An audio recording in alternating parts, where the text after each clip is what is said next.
Hello, I'm Kristen from Kristen Style, and I'm glad you're here. If this is the first time you have visited my channel, welcome. And if you've been here before, welcome back. I'm a style and mindset coach, and I help women get really clear on how they want to show up in the world and why they're not already showing up that way. And then I help them create wardrobes that they absolutely love wearing. Today, I want to talk about the 4 myths about what it takes to have great style. These are 4 myths that, or 4 things that come up repeatedly when I work with clients. I've been in clients' closets and in fitting rooms for over 2 decades. And these are 4 myths that I feel like really get in the way of women having incredible style. And so with regards to the mindset of style, I think it's important that we pay attention to these and we start to bust these myths.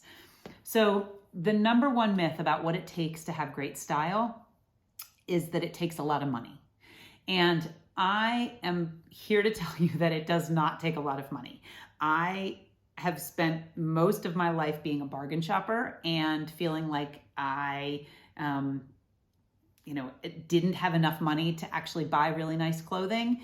And that actually is not a reason to not have great style. I know that now. I didn't always know it. And I think I kind of learned it because I didn't have a lot of money to spend on clothing. And so I learned how to figure it out without having a large budget.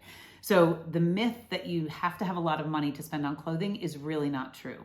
Now, granted, I am speaking from the standpoint of having enough to actually buy clothing to wear, not from an excess of being able to shop unlimited wherever you want, whenever you want, but from not struggling. I want to be very mindful of the fact that I am really aware that there are people who do not have enough. That's not what I'm talking about here. I'm talking about the average woman who is already spending money on clothing in lots of different places and who feels like the reason she can't have the style she really wants is because she doesn't have enough money. I don't believe that that's true. I think that whether it's thrifting, whether it's, some other sort of resale consignment shop, whether it's swapping with friends. That was one of the first things I did when I was ready to up-level my style and I was sick of the clothing in my own closet and I had no money to be buying new clothing on a regular basis. My friends and I had clothing swaps. We each picked, 10 or 15 pieces that we were finished with that were still in good condition, and we all got together and we set it up like a little boutique and we shopped for free. We just swapped the clothing. So at the very least, that is an option. Some, churches and community groups have swaps where you don't have to be friends with the people. They just offer a swap where you can donate and take clothing. So there are ways to get your hands on good clothing. As you know, if you've watched a couple of my more recent videos on thrifting, I have just learned really what is out there and how amazing it is in the world of thrifting and resale and secondhand. So the pieces are out there really at, under $10. So I don't believe that we have to have a lot of money in order to have great style. And the other thing I want to mention with regards to money is for a really long time, I would settle for the less expensive version because I didn't feel like I was worth it or didn't feel like I could afford the higher priced version. And ironically, I would end up buying several of the less expensive version because I wasn't ever getting the one I really liked. So I was constantly on the search for the next, whatever it was, sweater, pair of jeans, whatever, that was going to kind of satisfy my desires and be the piece that was going to work for me. When if I had just in the beginning saved and purchased the better option, it would have been a much better choice. I have done this in my life with toasters. I have done it with vacuum cleaners where I haven't been willing to invest in the better one that I really wanted.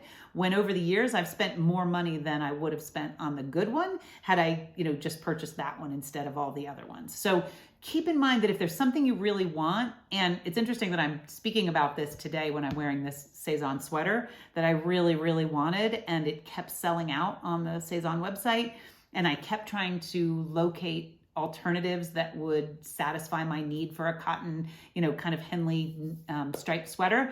And then I finally decided, Kristen, you can buy 4 or 5 sweaters at $20 a pop that aren't actually going to light you up, or you can save until you can get the sweater that you really want. So the money doesn't have to be a deal breaker. It's a myth that you need a lot of money to have great style. I don't believe that. The second thing is that the second myth that I'd like to bust is that you need a lot of time to have great style. I don't believe that either. I think that like anything that we want to have become effortless, anything we want to be really good at, we do need to practice. And so there is a sense of, okay, well, it's going to take time to kind of refine and get clear on what my style is. And with regards to clarity, I think one of the most time-consuming parts of actually creating a wardrobe you love wearing is that clarity piece, that getting clear on how you want to look. How do you want to show up when you get dressed? Who are you? Who do you want to be? What's that future best self? And how does she dress? And that takes a little time. And I think we avoid that because in avoiding that, we can keep just complaining about our closet and complaining about our wardrobe. And we don't ever have to do the work to really get clear on how do I want to look? How does that woman dress? And so I don't think it takes a lot of time to have great style. I think it takes a little bit of pre-work, a little bit of effort up front, and then there's some momentum. Once we start to dress better, we start to dress better, and we gain the footing that makes it feel like, okay, I actually am now just a woman who dresses well. So it doesn't take time with regards to making the outfits every day and that sort of thing, once you've done the groundwork to make it effortless. So yes, you do have to declutter your closet. And yes, you do have to make sure you have the pieces to make the outfits that you really want to wear. And before that, you have to get clear on how you want to look so that you know which pieces to edit out and which pieces to keep. But that really, in the work I do in style therapy with one-on-one clients, that work is less than a day. It's one kind of long morning or one afternoon, and then it's done. And then you reap the benefits. So having incredible style does not take a lot of time. I think if we can dispel, kind of toss aside that myth, it would be better for us. A little bit of time up front, and then it becomes more effortless. The number 3 myth, the third myth that I'd like to dispel with regards to what it takes to have great style is, an 80s or 90s supermodel body. That is absolutely not true. Yes, there might be some styles that you feel look better on a different body type or a different shape or a different age woman or, different height, different whatever.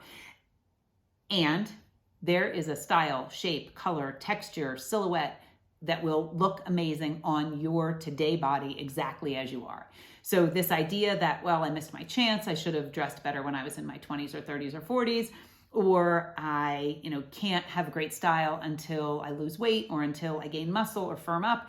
It's not true. I have worked with every single size and shape of a woman, and I can tell you that there is clothing that looks amazing on any body type. You just need to get in the clothing and try it so that you can discover what you feel most amazing in, and then you just kind of repeat.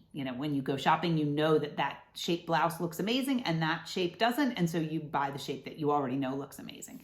And so I just really, it makes me sad that women think that their body has to be different. It's not the body's fault if a piece doesn't work. It's not even that it doesn't fit. Like we should be finished saying that something doesn't fit. Something doesn't work. If the clothing isn't right for our body that's fine. It's the clothing's problem. The clothing doesn't work on our body. There's nothing wrong with our body. Our bodies are perfect, every shape, every size. And so I think that we need to get rid of that myth that we have to look like, a clothing hanger, sort of this. If you're tall and thin and model shaped, terrific. You look amazing in clothes too. But I don't think we have to have that. And I think a lot of women get hung up on, if I'm not that, then I have to give up being stylish. And I don't believe that's true. And the fourth myth is, this is something I hear a lot also, and it kind of surprised me, like the money and the time and the body, I kind of expected because that was more normal. But that you have to have great style to have great style, or you have to have this innate sense of style, or this incredible eye for style, or this sense of creativity in order to have great personal style. And I don't believe that's true. I think that's a myth. Great personal style can be outrageously simple, and it doesn't take a whole lot of creativity, and you don't have to have this kind of, really trained eye for how to put pieces together and all of that. It really is a matter of wearing what's authentic, of buying good pieces, of keeping it simple, of experimenting, of, paring it down so that it really, embodies the person you want to be. It can be as simple as a white t-shirt and jeans and a belt and a pair of sneakers and maybe an earring or maybe a lip gloss. And that can be that is incredible style. And you don't have to be really clever or creative to get there. I think women make it harder than it needs to be. And so I think it's a myth that we have to have great style or this great eye for fashion in order to have our own personal incredible style. I think paying attention to what's most authentic and keeping it simple and just wearing what feels good, what lights us up, that makes us look amazing. And we need to pay more attention to that. So that's my take on kind of the 4 myths that I hear the most often. And I really would love to have women let go of and recognize that they are just sort of limiting beliefs. It doesn't take a lot of money to get dressed and look amazing. It doesn't take a lot of time. You don't have to have this perfect supermodel body, and you don't have to have an eye for style. It really is more than that, and it's less than that. It's about paring down to the really simple things and wearing what lights you up, and you are going to look amazing in that. Whether you bought it at a thrift store, whether you swapped for it with a friend for it, whether you got it at Neiman Marcus full price, super high-end couture floor, as long as it's authentic and it's relatively simple and it lights you up, that's really what makes great style. So let go of those myths. It's not about the money, and it's not about the time, and it's not about the body, and it's not about your creativity or your eye for style. If I can help, I would love to. I offer style therapy sessions online. I will put the link in the description below. You can hop on a call with me and see if we're a good fit. They are one-on-one sessions that usually take about a day, about a half a day, actually.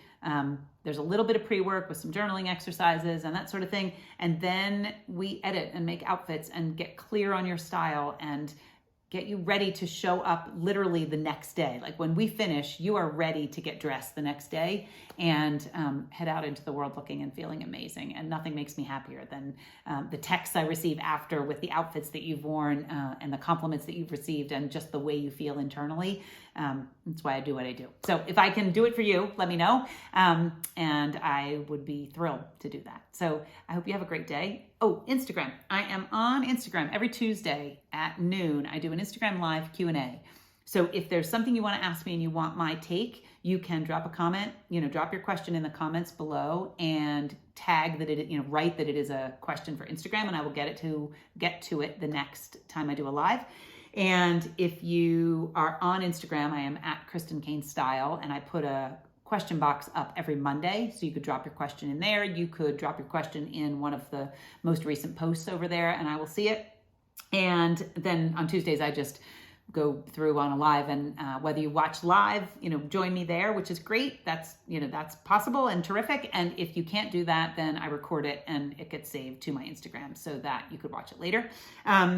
And I think that's it. I'll be back next Friday with another video. If you have any topics that you would like me to, explore, drop them in the comments below. I'm happy to add them to the list because it's fun for me to be here. Thanks for watching. I hope you have a really great day.